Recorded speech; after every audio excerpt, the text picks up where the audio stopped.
Alright, what's up everybody? We're back with another edition of Everyday Hoops. Hope you guys are having a good one. Today we're going to be recapping last night's NBA slate. We had 8 games last night, some pretty good games as well. We're going to recap all of what happened last night here in today's video. Thank you guys for your views on the videos and the shorts recently. I really appreciate it. We are on the road to 500 subscribers, so if you enjoyed the content around here, consider subscribing, turn notifications, do all stuff like that. I'd really appreciate it. Really upset a lot. Links to my Twitter, TikTok, stuff like that in the description down below. And yeah, I don't waste any more of your time. Let's get right into it. So the first game we had of the day, we had Pistons and Celtics. This was a very good game, probably the best game of the night. The Pistons, of course, coming in on a 28-game losing streak, or 27-game losing streak, trying not to make it 28 with the Celtics, best team in the league, of course. But this was a very good game. Went to overtime, but the Celtics eventually ended up winning 128-122, going to 24-6 on a 4-game win streak. Now with the Pistons could not get it done. They've now lost 28 games in a row, tying the longest losing streak in NBA history with the 76ers of a few years ago. Very, very tough loss for Detroit. Looking at team stats, both teams shot 48% from the field. Detroit actually hit more threes than Boston. They hit 14, while Celtics hit 11. But the free throw line, Celtics were 21 for 25. Detroit was 12 for 19. Boston forced 18 Detroit turnovers as well. For the Celtics, Kristaps 35 and 8. Shot 13 for 21, 3 for 9 from 3, especially late in the game. Fourth quarter overtime, they were just giving the ball because no one on Detroit really could match up with him. And Porzingis was just shooting over everybody. He had a great game. 31, 7, and 10 for Jason Tatum with 5 steals, even though he did not have a good shooting night. 11 for 31. But he was doing it on the defensive end and playmaking as well. Derek White, 23, 4, and 5. Drew Holiday had 12 and 9. No Jaylen Brown in this game for Boston, but they still got it done. Kristaps Porzingis has been huge this year, and he had a big game. Him and Tatum and Derek White as well really took over late in this one. Helped Boston win, got the good plays in there, even though Detroit was outplaying them, really. They hit more threes, rebounded them by a whole lot. Detroit had 19 offensive rebounds in this game, but Boston stood in there, hung in there, and got the win for Detroit, though. That was probably the best game they played all season. I mean, they were really engaged. They were knocking down threes. Defensively, they were there. Rebounding ball, they had 3 players with double-doubles. Like, they played their butts off. You know, it's just unfortunate they could not close it out and get the win, hit the big shots when it mattered, you know. Cade Cunningham, 31, 6, and 9 with 3 steals and 2 blocks, shot 12 for 22. He had a huge first half, kind of slowed down the second half. I would have liked to see him a little bit more aggressive, but then again, Boston was also kind of prioritizing him on defense. Jaden Ivey, 22 and 10 as well. He fouled out late in overtime, but he had a big game. Had a couple big shots late in the fourth quarter. 17, 12, and 6 for Bojan Bogdanovic, even though he was 1 for 7 from 3. 15 and 14 for Jalen Duren, and then 12 for Alec Burks off the bench. Tough loss for Detroit, man. That was the best game they played all year. They could have upset the best team in the league, but they couldn't. And now they're at 28 games, man. Super, super tough, man. But it was a really, really good game. Like, I think everybody in the world was hoping if Detroit won, because, man, what a day on Twitter that would have been if Boston would have been the one to lose. Now, at this point, Kyle Kuzma tweeted it, too. It's like, at this point, you don't want to be the team that does it, you know? The Pistons next game, they play Saturday. They play the Raptors. That could, maybe, you know? I can't call them a winnable game anymore because they lost to the Jazz without any of their guys, so I don't know if there's a winnable game left for Detroit. You know, but that's more winnable than the other games they've had. But yeah, shout out to Detroit, man. That was a great fight they put on. Just couldn't get it done. Next, we had Jazz and Pelicans. Pelicans win this game 112-105. It looked like they were going to blow the lead. Jazz had a great start to the fourth, but in the last few minutes, New Orleans closed it out. They go to 18 and 14. The Jazz fall to 13 and 19. Looking at team stats in this game, New Orleans shot 55% from the field, while Utah shot 42%. Utah was actually 21 for 25 from the free throw line. Pelicans was 12 for 14. New Orleans forced 18 Utah turnovers as well. For the Pelicans, Brandon Ingram, 26 points, shot 9 for 18 from the field. Kind of turned up in the fourth quarter to kind of give New Orleans the lead and keep it. 22 for CJ McCollum, 21, 10, and 8 for Zion. Very efficient game, passing the ball really good, even though New Orleans wasn't shooting the ball super well from 3. You know, and kind of, I don't know, the fourth quarter for New Orleans isn't great. You know, they just had a lot of random turnovers and just made not great plays, you know. But fortunately, you know, they got the job done in this one because B.I. and Zion. But yeah, Utah was hanging in there, though. 26 for Colin Sexton, shot 8 for 17. He's been balling ever since he's become the starter. The last 2 games, he's averaging like 20-something points per game. 24, 10, and 5 for Larry Markin, even though he had a tough shooting night, was 3 for 12 from 3. 11 for Walker Kessler, who's back in the starting lineup, and then 10 for Jordan Clarkson off the bench. John Collins also had 12 rebounds. But yeah, Utah really fought in there. I mean, that's what Utah does. They fight, at least. They fight. They're going to give you a good game. It's just they couldn't get the job done late.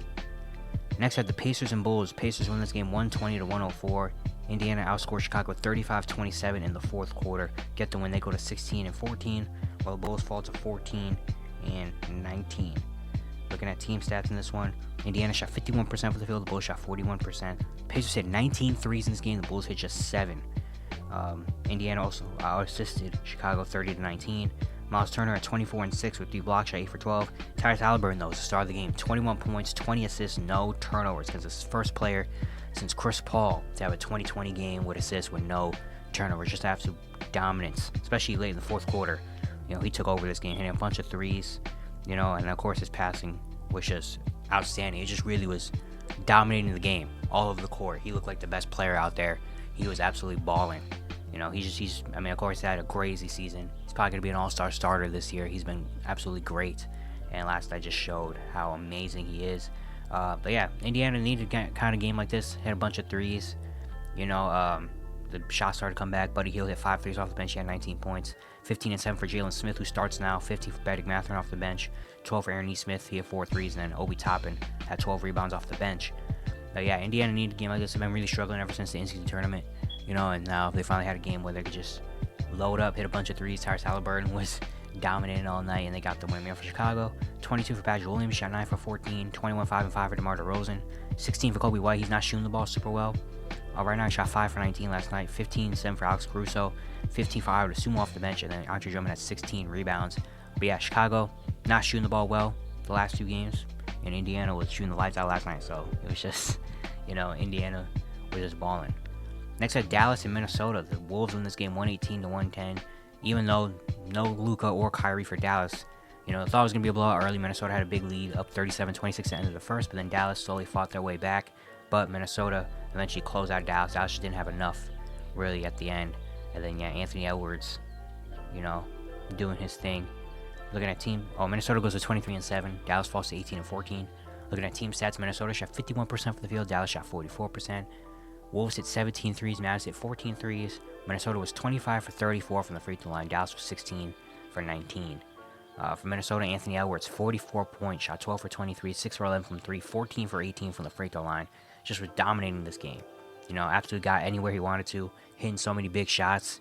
Got off to a great start. I think he had 25 in the first half or something like that. He was balling out there.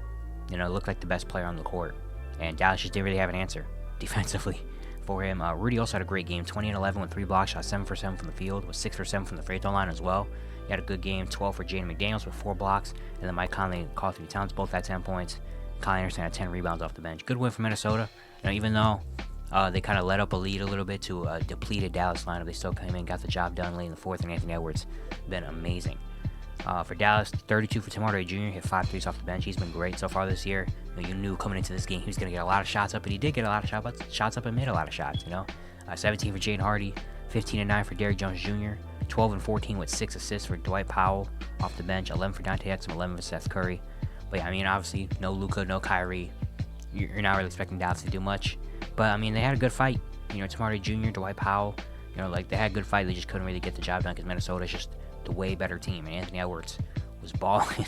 Man, he was great. He had that crazy post move early in this game. We had the post fade pivot thing. It was just insane. He's been balling all year.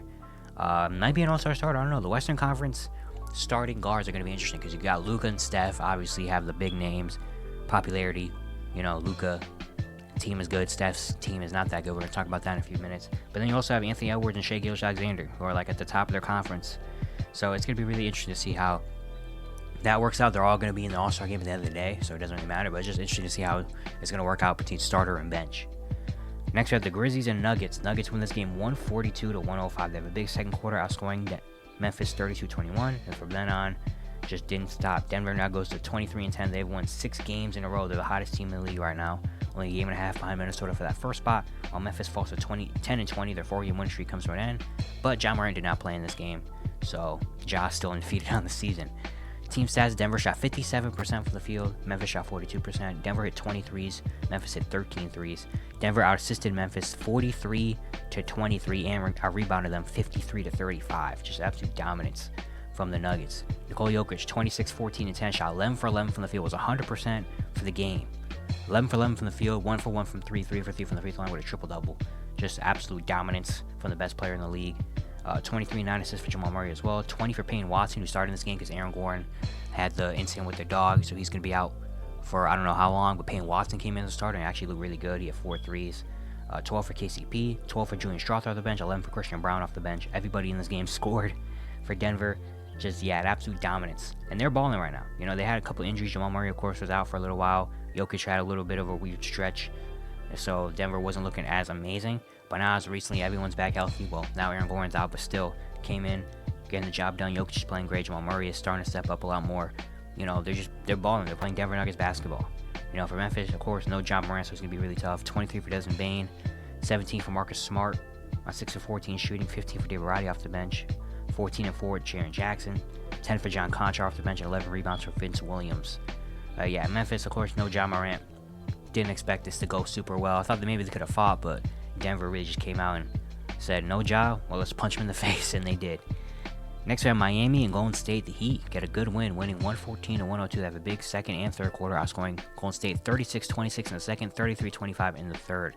Heat now go to 19-12. Warriors fall to 15-16. The Heat have won 4 games in a row, by the way. They're up to the 4th seed in the Eastern Conference. With no Jimmy Butler and no Kyle Lowry, Heat still come in and get the win. Look at their team stats. Miami shot 48% for the field. Golden State shot 42%. Miami forced 13 Golden State turnovers as well. For the Heat, Tyler Hero 26-7, shot 10 for 18, 3 for 7 from 3. Balling last night. You know, a big game, especially with no Jimmy. He got a lot more shots and made them. Jamal Cain, 18 points, 2 steals off the bench. Another undrafted guy. He was on the team last year. He's on a 2-way contract. Is he still on a 2-way contract? I honestly don't even remember. But yeah, Jamal Cain came in and was doing his thing defensively, being really aggressive, and offensively. You know, getting his when he can get it. And was making it work, you know. Miami always has those guys, and Jamal Cain might be the next one. You know, 17 for Jaime Jaquez, 17, 11, and 4 for Bam. Then Nikola Jovic got some minutes, got 11 points in 20 minutes off the bench. Great win for Miami. Of course, undermanned. They still came in, got the job done defensively, forcing a lot of turnovers. And offensively, guys you wouldn't expect, guys like Jamal Cain, Jaime Jaquez. You know, RJ Hampton even came in and was doing, like, really good thing. Came in and was looking pretty good.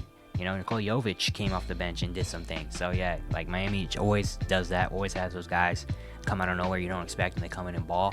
And there's another night for that, another night like that. For Golden State, they had 9 players scoring double figures, or 8 players scoring double figures.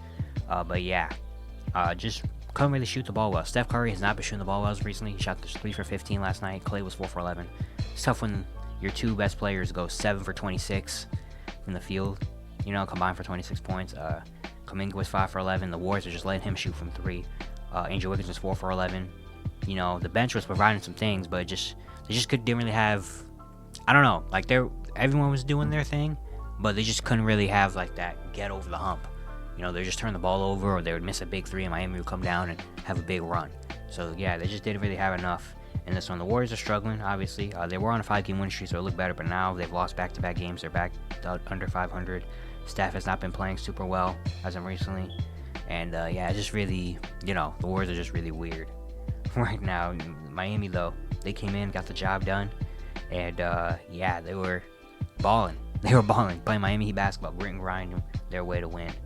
Next are the Spurs and Blazers. Spurs win this game 118-105. They got off to a great start, outscoring Portland 38-14 in the first, and just didn't let up from then on out. Spurs now go to 5-25. Portland falls to 8-22. Looking at team stats, San Antonio shot 48% from the field. Portland shot 35% from the field. San Antonio out-assisted Portland 33-16 as well. Victor Wembanyama, 30 points, 6 rebounds, 6 assists, 7 blocks. Shot 9 for 14, 2 for 4 from 3, 10 for 10 from the free throw line. It's crazy what happens when you give us the 7-4 guy the ball, right? San Antonio? It's crazy what happens. Yeah, it's a great game from the jump. They're giving the ball. He was being aggressive, you know, passing the ball, scoring efficiently, getting to the free throw line as well, which is a big thing. And then blocks, of course, obviously. Like, he was dominating on the defense end. He leads the league in blocks right now. Again, just had a dominant game. Dominant, efficient game, which we'd like to see. 17-5-7 for Devin Vassell. He had 4 steals, 16-7 for Jeremy Sohan, 13 for Malachi Branham, and then Zach Collins had 11 points off the bench. But yeah, San Antonio played a good game, a dominant game. I mean, almost putting up 40 in the first quarter, allowing less than 15 points. I mean, that's great. And they just kept it up for like the entirety of the game. You know, so yeah, Wemby, Vassell, Jeremy Sohan, just a great all-around game for San Antonio. And for Portland, 29-10-5 for Jamie Grant, 29, 6 and 6 for Malcolm Brogdon. Scoot Henderson started 25 points, shot 8 for 23 from the field. No Anthony Simons in this one, so yeah, I kind of expected point not to be great, but Jeremy Grant and Malcolm Brogdon were good. Scoot Henderson showed some things as well, even though he's still not an efficient shooter yet in terms of ball over a little bit, and he also had 5 fouls. But I mean, hey, you know, he's looking better, you know, especially late in the game. He looked a lot better. You know, he's slowly building up, and yeah, just give him some more time. Give him some time. It's tough to transition being a point guard in the NBA. He's still very, very young. He missed a lot of time as well due to injury. So, you know, I'm not hitting the panic button on Scoop like a lot of people might, you know, because, I mean, he shows some things. He shows some flashes of why he's great. You know, he just has to put it all together and keep getting experience, you know.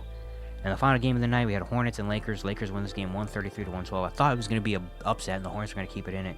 But then the Lakers outscored Charlotte 41-23 in the third quarter and rolled out the West away. Lakers go to 17-15. The Hornets fall to 7-22. They've lost 9 games in a row. They are falling. Looking at team stats, the Lakers shot 54% from the field. Hornets shot 47%. Both teams hit 15 threes. Lakers are 100% from the free throw line. They also forced 19 Charlotte turnovers and assisted Charlotte 41-29. Dominant second half. AD 26 and 8, shot 11 for 19 from the field, 2 steals, 4 blocks. He had a good game. 17, 4 and 11 for LeBron. 17 for Rui Hachimura, who's a plus 34 in this game. He started in this one, no Cam Reddish. Rui Hachimura came in and played a great game.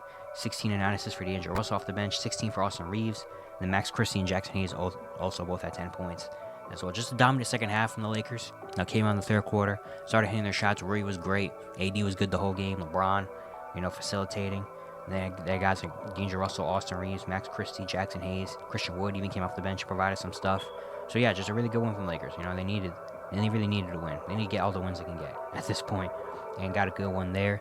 For Charlotte, 25 and 5 from Miles Bridges, 18, 6 and 8 for Terry Rozier, 17 for Brandon Miller, 11 and 10 for Nick Richards, and 10 for Bryce McGowan, who started in this one. Yeah, Charlotte just is not good.